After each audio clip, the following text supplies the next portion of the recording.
Hey everybody, Steve Breach coming to you. Don't forget about checking out Mr. Paul JB44 and WrestleManiac 1130 for you.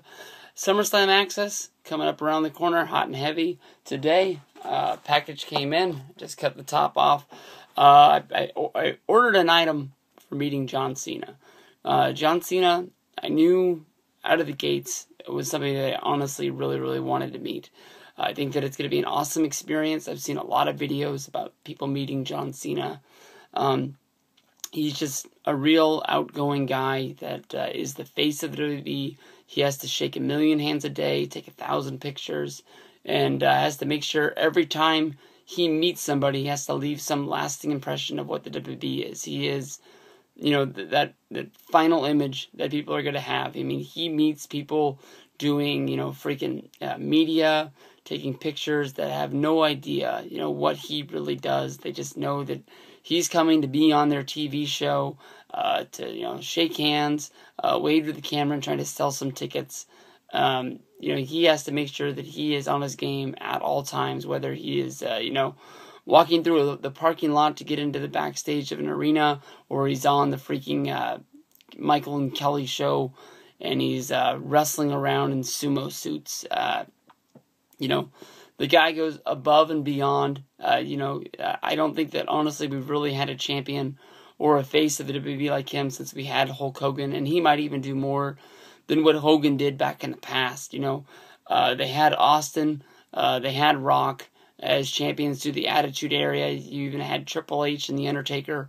Those guys, honestly, to me, might have taken themselves just a little bit too seriously when they went on these TV shows and they did things. I don't think they portrayed themselves any other way as, than what their character is set out to be with their gimmick. I know that, a lot of those guys were on that Saturday Night Live skit when The Rock was on there, and they sort of stripped back, a little bit to make sure they showed their funny side, but also just to hype up WrestleMania 2000 or WrestleMania 16, however you refer to it as. But I think that was just mostly a one-time thing. Mostly they were just sort of they're celebrating it because, The Rock had sort of broken through onto the mainstream, and that was just really a big deal. But, you have to give it up to John Cena. John Cena does a lot of stuff. For a long time, I was honestly on the bandwagon that a lot of people are still on now, where they're just anti-John Cena. It took me going to WrestleMania 26 to sort of, be in that environment when Cena took down Batista. And that, honestly, to me, is one of my favorite WrestleMania moments. It's not one of my favorite WrestleMania matches, but just to be there and experience it. John Cena had won the belt 5 or 6 times. I don't remember what that was. But to me, honestly, I don't know if it was just because it was my first WrestleMania or what it was. It just seemed more special to me. It was sort of like, Batista in character was Vince McMahon's guy, and that, Vince was trying to take down John Cena, and Cena really wasn't backing down from it. Batista showed up. He didn't really cash in a Money in the Bank, but Vince sort of handed him a guaranteed title shot at the end of a pay-per-view after Cena had a real, gruesome match. I think it was the Elimination Chamber, because I think it was the month right before WrestleMania. I'm not 100% sure, but, Cena didn't back down from the fight. Cena just walked into it, and, like I said, it's on like Donkey Kong. He got his ass whooped, lost his title, and just made sure that WrestleMania 26, he was going to have his shot, he was going to have his day, and he took it, and he beat him. And then he beat Batista 3 more times after that to send Batista packing and make sure that he quit. I know that it's all kayfabe shit, and I'm treating it like it's really serious, like they really got in these street fights. But, sometimes it's just the way you gotta look at it. When I bought these tickets, I already knew that I honestly don't even really know that I'm meeting Hulk Hogan. I've seen that they do Hogan signings at all the other pay-per-views to thank everybody for coming and buying the VIP tickets. For Slammiversary, Bound for Glory, and any other shows they use, these travel packages for. He's the biggest guy they have. He's the biggest guy they ever will have, because they're never going to make another star there. So they have to keep pumping him out there, because they know how many people are still Hogan fans, and they're living off the WWF days of the 80s instead of trying to create somebody that people are going to go out of their way that they know they want to meet. But, Cena was honestly third on my list. When I sat down to buy tickets that day, I honestly thought SummerSlam access tickets were going to be like WrestleMania access tickets, where I was going to be lucky if I even got one, but I was going to go down trying. My first plan was to hit up Triple H, my favorite wrestler of all time, next to Hulk Hogan. And from there, I went to Shawn Michaels because I didn't know if I'd ever have a chance to meet Shawn Michaels again. Cena was number 3 for the one thing is that, I know John Cena's not going anywhere. Just like the same thing was for my 4th ticket I went after The Shield instead of going after Daniel Bryan.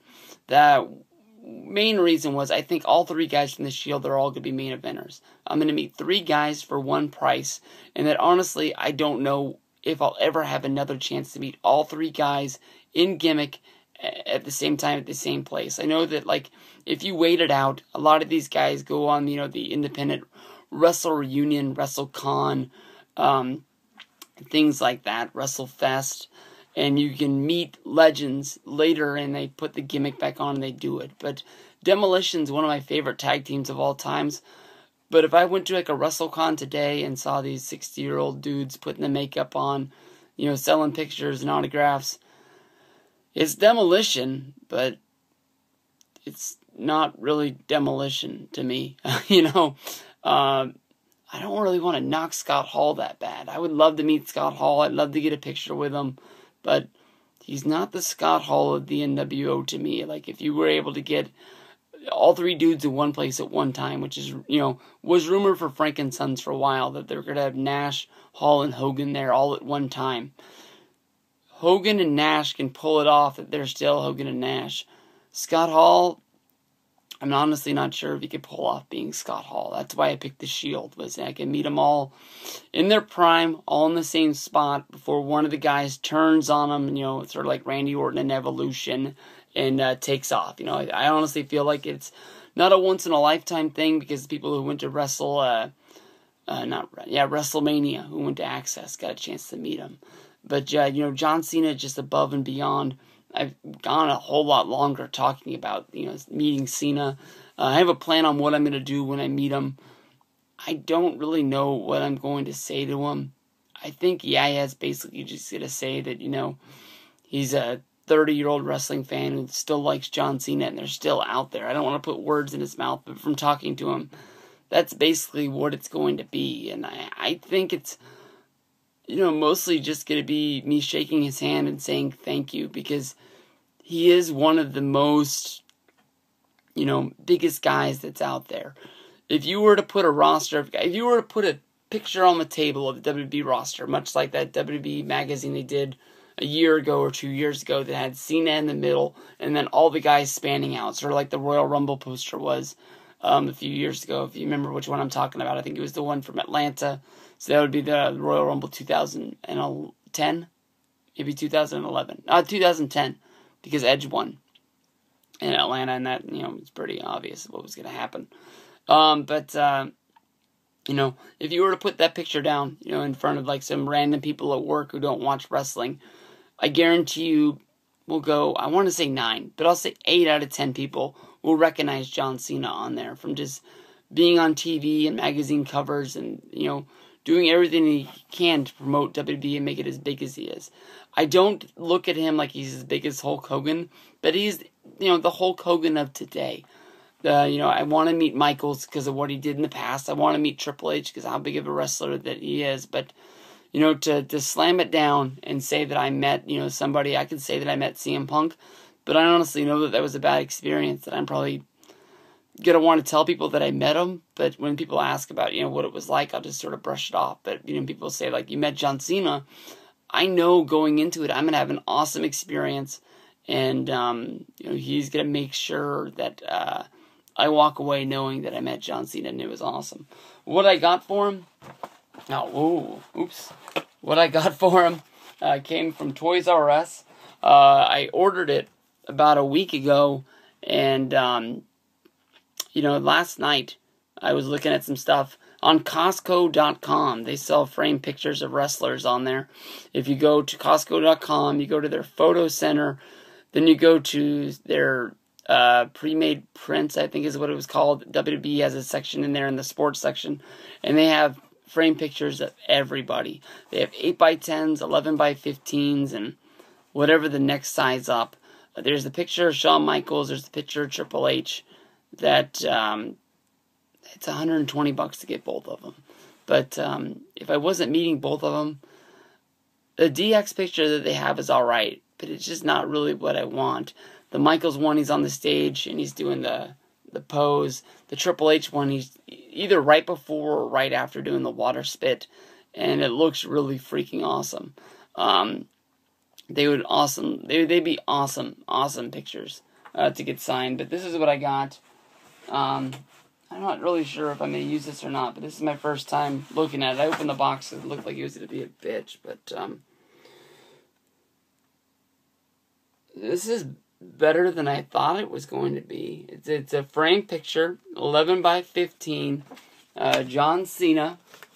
It's got a pretty good gloss on it.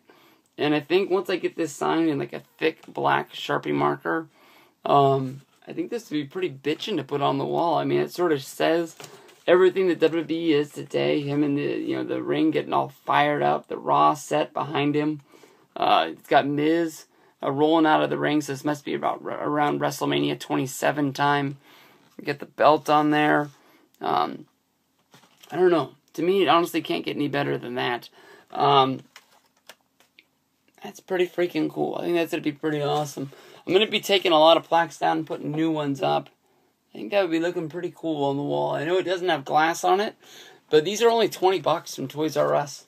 11x15s. They got Cena ones. They got Rock ones. They've got a few other ones. Check out the Costco.com if you're doing any other autograph signings. But that's the plan for right now. That looks pretty cool. Anybody has anything they would ask Cena or anything like that, let me know in the description box. And maybe I can put something together better from what I got to say to him. But most of the time I just sort of wing it. Sometimes I have a plan of what I'm going to ask guys once I get there, and it just goes out the window and it never happens. But this will be a fun day. SummerSlam's going to be an awesome experience. Cena, Triple H, Shawn Michaels. I was about to say The Rock. Fuck that. The Shield. Peace out.